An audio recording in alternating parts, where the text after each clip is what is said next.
it chapter by chapter, one bite at a time. So many adventures and mountains we can climb. Take it word for word, line by line, one bite at a time.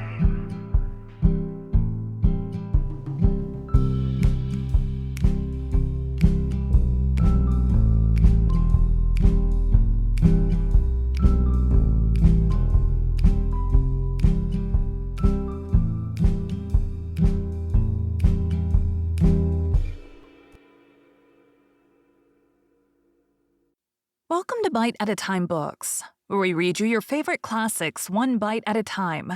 My name is Bree Carlile, and I love to read, and wanted to share my passion with listeners like you. If you want to know what's coming next and vote on upcoming books, sign up for our newsletter at biteatatimebooks.com.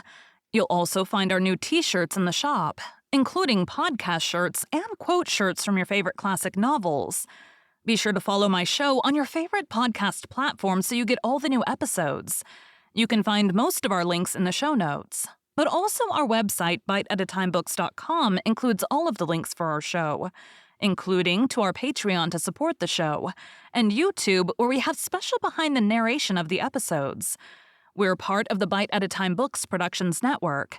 If you'd also like to hear what inspired your favorite classic authors to write their novels, and what was going on in the world at the time, check out the Bite at a Time Books Behind the Story podcast, wherever you listen to podcasts.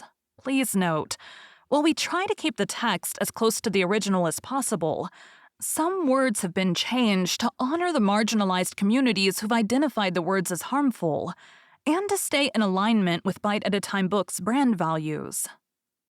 Today we'll be continuing Great Expectations by Charles Dickens. Chapter 21. Casting my eyes on Mr. Wemmick as we went along to see what he was like in the light of day, I found him to be a dry man, rather short in stature with a square wooden face, whose expression seemed to have been imperfectly chipped out with a dull-edged chisel. There were some marks in it that might have been dimples if the material had been softer and the instrument finer, but which, as it was, were only dents. The chisel had made 3 or 4 of these attempts at embellishment over his nose, but had given them up without an effort to smooth them off.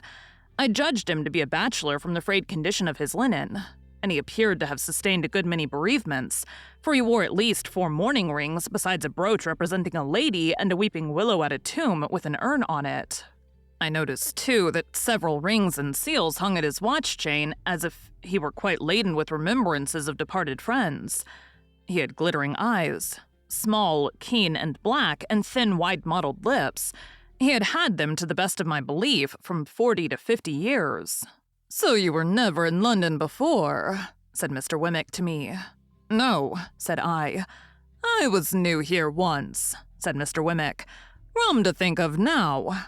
"You're well acquainted with it now?" "Why, yes," said Mr. Wemmick. "I know the moves of it."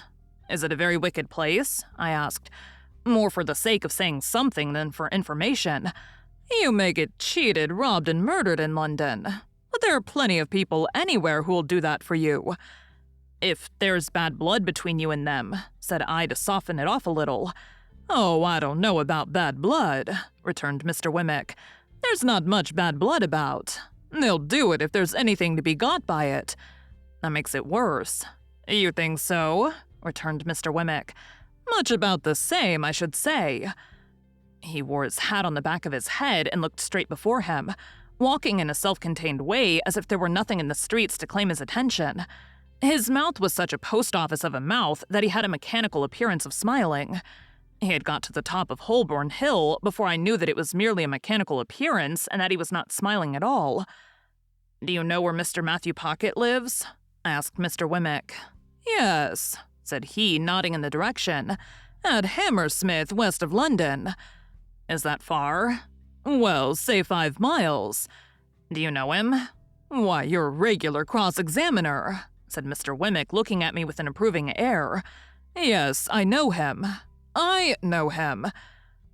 There was an air of toleration or depreciation about his utterance of these words that rather depressed me, and I was still looking sideways at his block of a face in search of any encouraging note to the text, when he said here we were at Bernard's Inn. My depression was not alleviated by the announcement, for I had supposed that establishment to be a hotel kept by Mr. Bernard, to which the Blue Boar in our town was a mere public house, whereas I now found Bernard to be a disembodied spirit, or a fiction, and his inn the dingiest collection of shabby buildings ever squeezed together in a rank corner as a club for tomcats.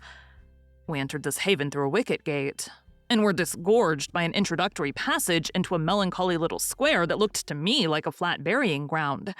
I thought it had the most dismal trees in it, and the most dismal sparrows, and the most dismal cats, and the most dismal houses, in number half a dozen or so, that I'd ever seen.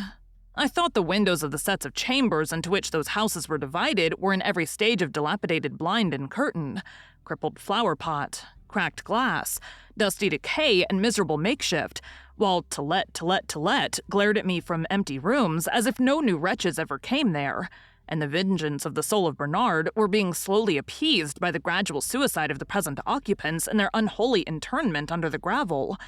A frowsy morning of soot and smoke attired this forlorn creation of Bernard, and it had strewn ashes on its head and was undergoing penance and humiliation as a mere dust-hole. Thus far my sense of sight, while dry rot and wet rot and all the silent rots that rot in neglected roof and cellar, rot of rat and mouse and bug and coaching stables near at hand besides, addressed themselves faintly to my sense of smell and moaned, "Try Bernard's mixture." So imperfect was this realization of the first of my great expectations that I looked in dismay at Mr. Wemmick. "Ah," said he, mistaking me, "the retirement reminds you of the country. So it does me." He led me into a corner and conducted me up a flight of stairs, which appeared to me to be slowly collapsing into sawdust, so that one of those days the upper lodgers would look down at their doors and find themselves without the means of coming down to a set of chambers on the top floor. Mr. Pocket, June, was painted on the door, and there was a label on the letterbox, "Return shortly." "He hardly thought you'd come so soon," Mr. Wemmick explained.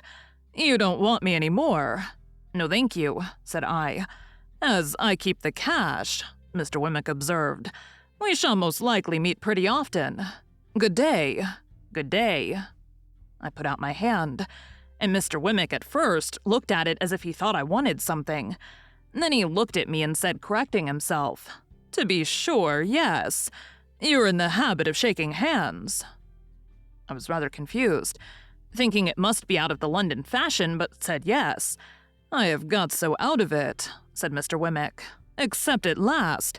Very glad, I'm sure, to make your acquaintance. Good day." When we had shaken hands and he was gone, I opened the staircase window and had nearly beheaded myself, for the lines had rotted away and it came down like the guillotine. Happily, it was so quick that I had not put my head out. After this escape, I was content to take a foggy view of the inn through the windows encrusting dirt, and to stand dolefully looking out, saying to myself that London was decidedly overrated.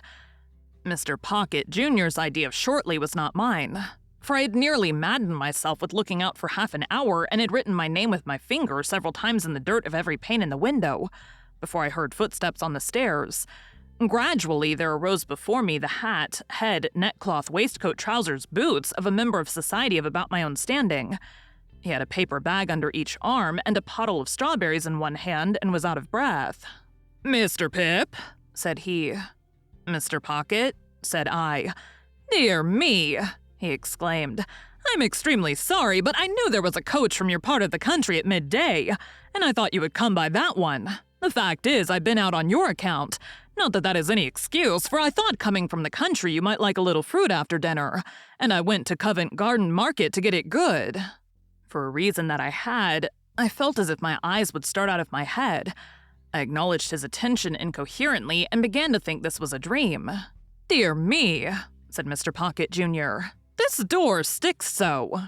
As he was fast making jam of his fruit by wrestling the door while the paper bags were under his arms, I begged him to allow me to hold them. He relinquished them with an agreeable smile, and combated with the door as if it were a wild beast. It yielded so suddenly at last that he staggered back upon me, and I staggered back upon the opposite door, and we both laughed. But still I felt as if my eyes must start out of my head, as if this must be a dream. "Pray come in," said Mr. Pocket Jr. "Allow me to lead the way. I'm rather bare here, but I hope you'll be able to make out tolerably well till Monday. My father thought you would get on more agreeably through tomorrow with me than with him, and might like to take a walk about London. I'm sure I shall be very happy to show London to you. As to our table, you won't find that bad. I hope, for it will be supplied from our coffee house here, and, it is only right I should add, at your expense, such being Mr. Jagger's directions. As to our lodging, it's not by any means splendid because I have my own bread to earn and my father hasn't anything to give me, and I shouldn't be willing to take it if he had. This is our sitting room.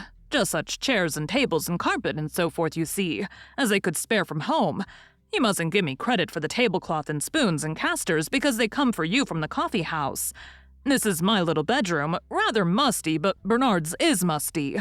This is your bedroom. The furniture's hired for the occasion, but I trust it will answer the purpose. If you should want anything, I'll go and fetch it.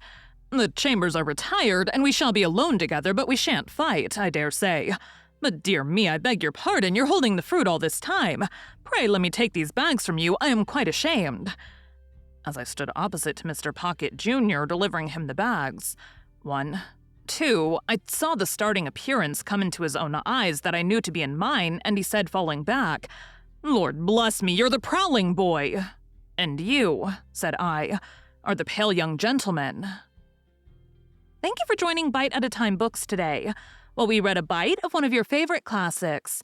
Again, my name is Bree Carlile, and I hope you come back tomorrow for the next bite of Great Expectations. Don't forget to sign up for our newsletter at biteatatimebooks.com and check out the shop.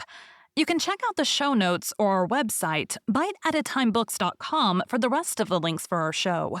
We'd love to hear from you on social media as well.